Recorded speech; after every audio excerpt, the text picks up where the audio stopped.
muli na pagkwestiyon ni Bonifacio sa legalidad ng Tejeros Convention, naging tinik siya para kay Aguinaldo at sa bagong tayong pamahalaan nito.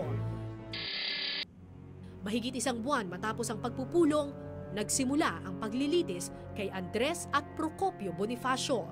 Sapilitan silang dinampot sa kanilang tinutuluyan. Malapit na tayo. Maaari mo na bang basahin ng liham?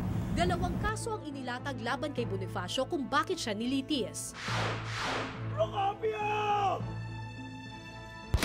Ang pinaka-charge kasi talaga sa kanya, dalawa, no?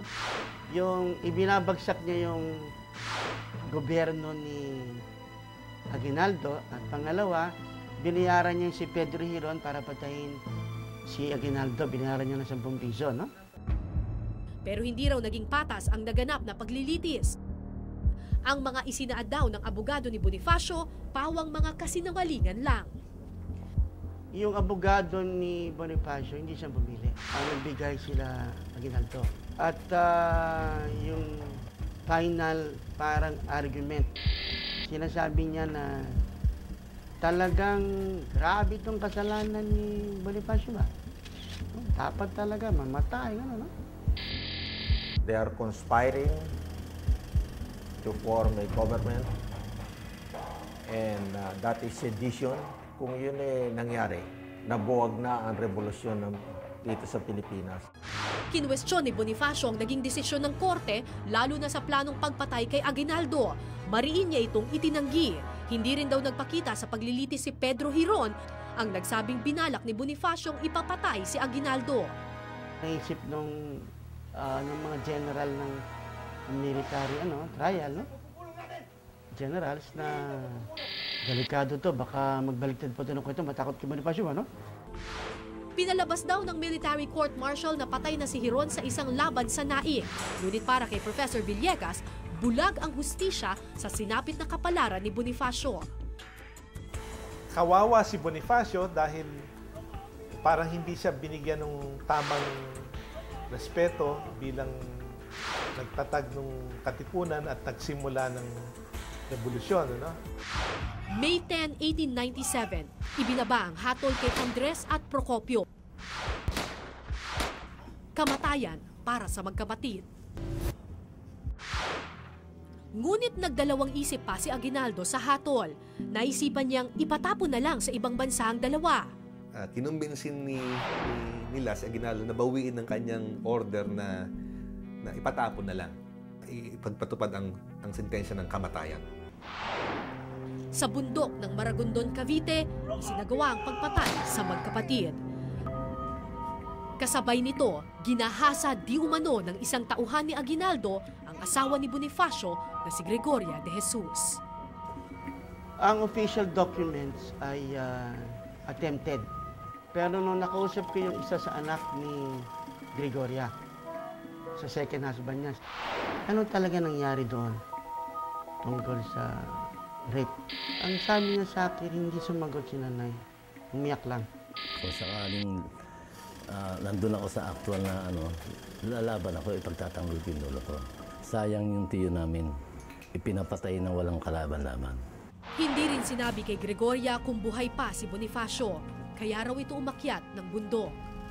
Alam mo, si Gregoria, sinabi nila, andun lang doon sa bundok, pinaganap nila 1 buwan. Walang kinakain. Walang sira-sira na yung damit niya ko. Natutulog lang sa lupa, hanap siya lang hanap. Dahil dito, iba-ibang pananaw na ang nabuo sa nangyari sa Maragondon. Kung binuhay mo din si Bonifacio, manggugulo naman siya. Kung nasa sitwasyon ka naman nung kampo ni Aguinaldo, hindi mo rin siya pwedeng hayaan na buhay. Ano? Marahil, kailangan mo talaga siyang patayin. Ano?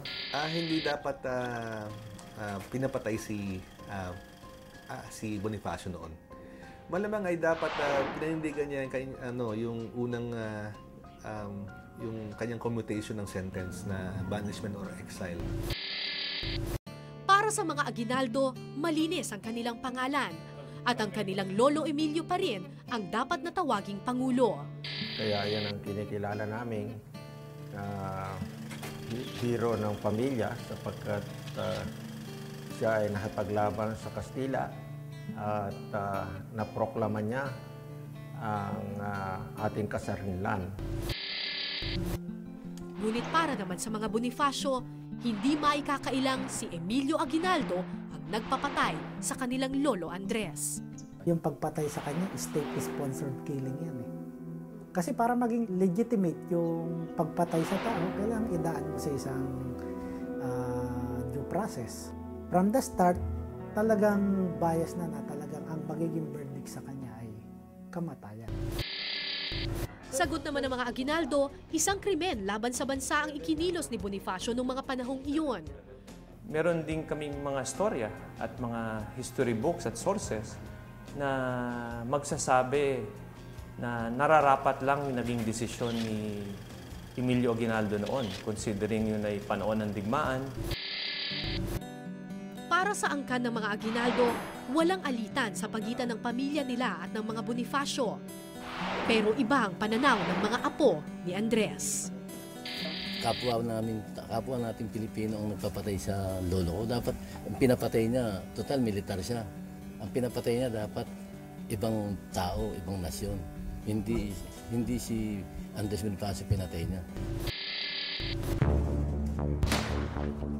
Mahigit 100 taon na ang lumipas, pero nananatiling walang kasagutan ang mga naiwang katanungan tila isinantabi na sa ating kasaysayan.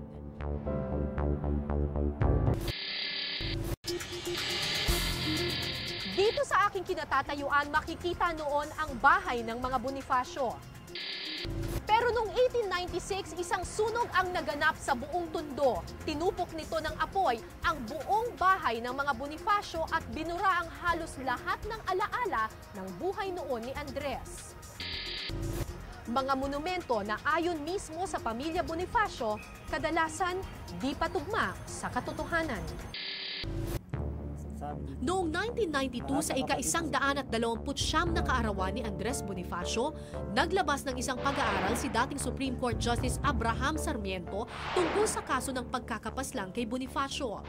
Hindi raw dumaan sa tamang proseso ang paglilitis at walang sapat na ebidensyang iniharap ang kampo ni Aguinaldo laban sa magkapatid na Andres at Procopio Bonifacio. Pinawalang sala sila sa kasong pagtataksil at sedisyon o panunulsol laban sa pamahalaan. Binaliktad din ni Justice Sarmiento ang hatol na guilty sa Supremo ng KKK. It is a crime against the state.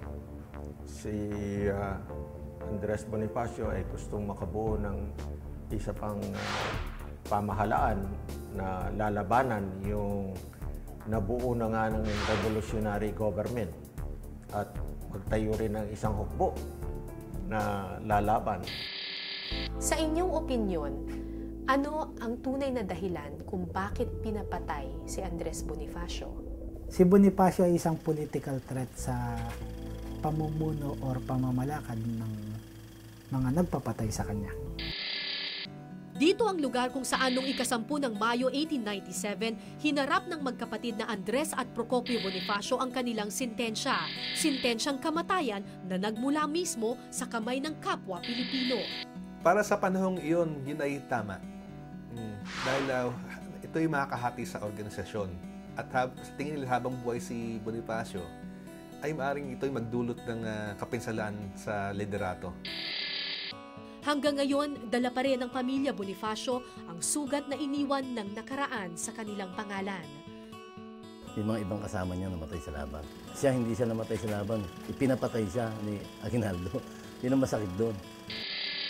Sinasabing ang dayaan na naganap sa Tejeros, mistulang salamin daw ng nangyayari sa kasalukuyan. Paano yung klase ng trapo politics na meron tayo ngayon? Ay nagsimula pa ng panahon ni Aguinaldo sa Tejeros Convention. Ando na yung lokohan, panlalait sa mga kandidato na walang pera.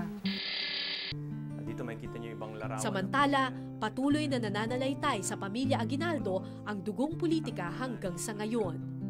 Isang malaking challenge din sa amin bilang kabataan na ipakita na hindi lang kami Aguinaldo sa pangalan, kundi sa aming paglilingkod at ganoon din sa pagtuturi sa aming kapwa-tao. Siguro dala lang ng interes ng pamilya na ipagpatuloy ang simbolo ng apelyido o pinaglaban ni Lolo, Then ninanais din siguro pag may pagkakataon na makapaglingkod din sa aming bayan. Ang mga apo naman ni Bonifacio patuloy na namumuhay ngayon ng tahimik at simple. Buhay na minanaraw nila sa kanilang lolo.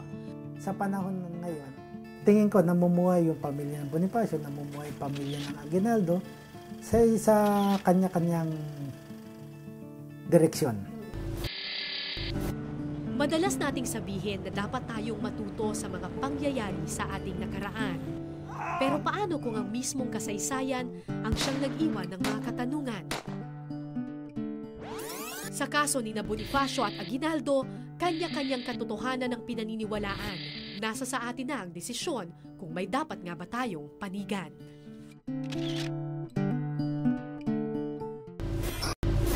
Nauwi sa trahedya ang buhay ng isa sa pinakamagiting nating bayani. Sapat na nga bang nakasulat sa ating mga libro tungkol kay Andres Bonifacio?